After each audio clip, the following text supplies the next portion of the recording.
एक बात ध्यान रखना, बेस्या सती को भी बेस्या ही समझती है, और सती वो होती है जो बेस्या में भी सतीत्व के दर्शन कर लिया करती है। ध्यान रखिए, अपने भीतर को तलाशो, देखो। यदि आदमी आपको बुरा लग रहा है तो मान कर चलना कि बुराई उसमें हो या ना हो, मेरे भीतर जरूर कहीं ना कहीं कोई बुराई। दूसरों को नालायक कहने वाला कभी जीवन में लायक नहीं हो सकता है। ध्यान रखें। रत्नाकर ने कहा, साहब यही रख दीजिए। संत ने आदेश किया अपने शिष्यों को, सब अपने अपने कमंडल दे दो रत्नाकर को। सबने कमंडल दिए। संतों ने कहा तो हम चलें। रत्नाकर ने कहा, और जो हो तो दे दो, नहीं तो निकल लो यहां से। ऐसा ना हो कि थोड़ी देर बाद तुम यहां से जाने लायक भी ना बचो। संतों ने कहा, तो रत्नाकर हम चलते हैं, एक प्रश्न पूछ सकते हैं तुमसे। रत्नाकर ने कहा, देखो बाबा जी, ये प्रश्न उत्तर की महफिल रामलीला मैदान में लगाओ, मेरे इलाके में सब नहीं चलता है, और मुझसे क्या प्रश्न पूछते हो? मैं तो चोर आदमी हूं, डाकू आदमी हूं। तुमसे पूछते हैं लोग, तुम उत्तर देना। नहीं रत्नाकर, आज मन कर रहा है एक प्रश्न तुमसे पूछो। रत्नाकर ने कहा, पूछो। बोले, एक बात बताओ, लूट खसोट करते हो, ये डाका डालते हो, ये डोलियां लूटते हो, ये ना जाने कितनों के घर उजाड़ देते हो तुम, बताओ ये क्यों करते हो? रत्नाकर बड़ी जोर से हंसा, क्यों करता हूं? अरे ये मेरा धंधा है, ये मेरा व्यापार है। अरे क्यों करता है ऐसा व्यापार, किसके लिए करता है? रत्नाकर ने कहा, मेरी मां है, मेरी पत्नी है, मेरे बच्चे हैं, ये सारा कार्य मैं उनके लिए करता हूं। एक बात बताओ रत्नाकर, ये जो गरीबों की आहें तुम लेते हो, ये जो लोगों को बर्बाद करते हो जिंदगियां, जब इसका फल नरक मिलेगा तो बताओ कौन कौन तुम्हारा साथ देगा? उसने कहा, नरक स्वर्ग में नहीं जानता। बोले, इतना तो जानते होगे रत्नाकर कि अच्छे कर्मों का फल क्या होता है? रत्नाकर ने कहा, ये तो बच्चा भी बता देगा कि अच्छे कर्मों का फल अच्छा होता है और बुरे कर्मों का फल बुरा होता है। तो रत्नाकर ध्यान रखो, नरक बुरा होता है और स्वर्ग अच्छा होता है। बुरे कर्म करेगा तो बुरा फल मिलेगा, और अच्छे कर्म करेगा तो अच्छा फल मिलेगा। इसे जानते हो? बोले, ये तो मैं जानता हूं, लेकिन संत जी, मैं ये सब अपने लिए नहीं करता हूं, परिवार के लिए करता हूं। बोले, जाओ उस परिवार से पूछ कर आओ कि जिनके लिए मैं हत्याएं करता हूं, खून करता हूं, चोरी करता हूं, बोलो इनमें से कौन कौन मेरे साथ नरक चलने को तैयार रहेगा? रत्नाकर ने कहा, बड़े होशियार दिखते हो चालाक, कि मैं पूछने जाऊं और तुम कमंडल लेकर भाग जाओ। बड़ा भोला था, डाकू था, लेकिन बड़ा भोला था। उसने कहा, ऐसा नहीं होगा। संतों ने कहा, एक काम करो, तुमको हम पे विश्वास ना हो तो हमें इन पेड़ से बांध दो, तुम आओगे तब तक हम बंधे रहेंगे, हम नहीं भागेंगे, हम पर विश्वास रखो थोड़ा। डाकू ने लिया, सब साधुओं के हाथ पेड़ से पीछे बांध दिए, चला गया घर में, तूफान की तरह गया। दरवाजे पर मां बैठी थी। मां ने कहा, बेटा बांध लिया? तू इतने जल्दी कैसे आ गया आज? क्या कोई ग्राहक नहीं मिला आज? बोली, मां मैं आज माल लेके नहीं आया, मैं आपसे प्रश्न लेकर के आया हूं। तू क्या प्रश्न पूछेगा पागल? बोली, मां आज एक जिंदगी में पहली बार प्रश्न पूछने आया हूं, बता मां, मैं जो गलत काम करता हूं, लूट खसोट करता हूं, इसका फल क्या मिलेगा? मां ने कहा, बेटा बचपन से कहते आ रही हूं गलत काम मत कर, मैं तेरी मां हूं, गलत शिक्षा नहीं दे सकती। इसका फल तुझे नरक मिलेगा और तुझे मर करके नरक जाना। कहा मैं नरक जाऊंगा? मां तू तो मुझे बहुत प्यार करती है। बोले बहुत प्यार करती हूं। बोल मां तू मेरे साथ नरक चलेगी? उनने कहा पागल, तू कहा जवान लड़का और मैं 80 साल की बूढ़ी मां। अरे तेरे से पहले तो मैं दुनिया से चली जाऊंगी।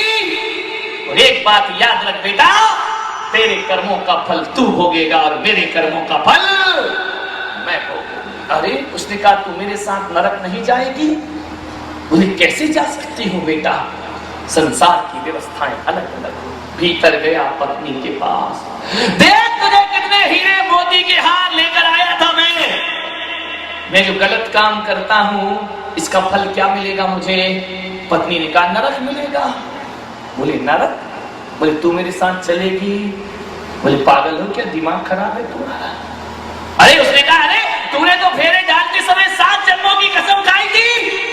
अरे बोले वो पंडित ने खिलाई थी, मैंने कौन सी खाई थी? और कौन सा जरूरी है कि ये पहला जन्म हो? अरे तुझ जैसे टापू से तो आखिरी हो यही बहुत अच्छा है। उसने कहा देख मैं तेरे लिए सब कुछ करता हूं। बोले शादी करके लाए हो, करना तुम्हारा फर्ज है, तुम्हारा धर्म है, तुम्हें खिलाना पड़ेगा। अब कैसे खिलाते हो ये तुम जानो और तुम्हारा काम जाने। बोले नरक नहीं चलेगी मेरे साथ?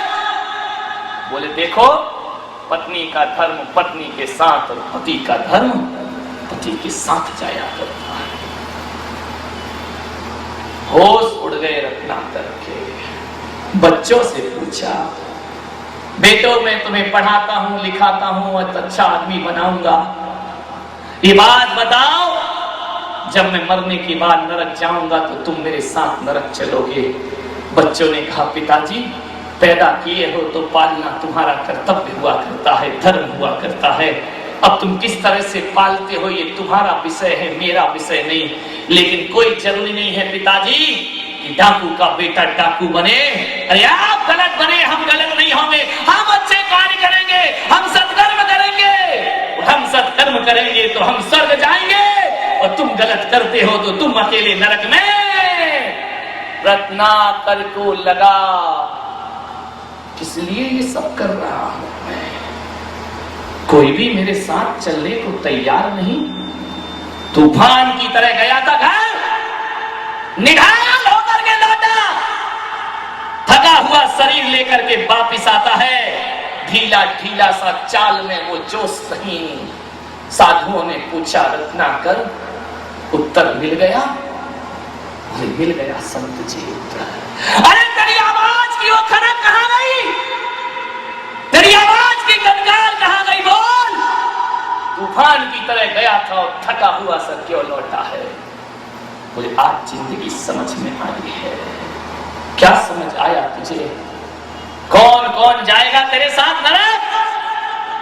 संत जी आज मेरी आंखें खुल गई और आज इतना ही समझ में आया है मुझे। बोले क्या आया है? बोले ये दुनिया है स्वार्थ की। ये दुनिया माल में तो साथ देती है, लेकिन जब कर्मों की मार पड़ती है तो कोई भी साथ देने को तैयार नहीं हुआ करते। माल में मेरी पत्नी भी साथ है, मेरा बच्चा भी साथ है, मेरी माँ भी साथ है, लेकिन नरक जाने में मेरे साथ कोई भी नहीं हुआ करता है। तो संत ने कहा रत्नाकर जिंदगी समझ आई? उसने कहा बहुत दिनों बाद आई है। रत्नाकर ने कहा तो अब मैं क्या करूं? संतों ने कहा क्या करना चाहते हो? अरे बोले बताओ कुछ जो मैं नरक से बच सकूं। मेरे जीवन का उद्धार कैसे होगा, कल्याण कैसे होगा? संतों ने कहा सचमुच कल्याण करना है तो वक्त को बर्बाद मत कर पागल। जिनके लिए जिंदगी लगाता है कोई भी तेरा साथ देने वाले नहीं है। न यार साथ देते, न दोस्त साथ देते, न रिश्ते साथ देते। दलवल देवी देवता माता पिता परिवार, मरती प्रिया जीव को कोई न राखन। जब जाएगा दुनिया से कोई भी तेरे साथ, कमला चलत न पेड़ जाए मरघट तक परिवारा, और अपने अपने सुख को रोते पिता पुत्र। कमला मने लक्ष्मी, कमला चलत न पेड़, जो दौलत जिंदगी भर आदमी कमाता है, जीवन बर्बाद करता है, वह दौलत एक कदम भी साथ नहीं जाती है, तिजोरी में खड़ी खड़ी देखती रहती है, और कमाने वाला घर से निकल के दुनिया से विदा हो जाया करता है। मरघट तक परिवार मरघट तक जाते हैं और अपने अपने सुख को रोते पिता। ऐसा कर ना कर जीवन का उद्धार, कर अपनी आत्मा का कल्याण। कैसे करूं मैं?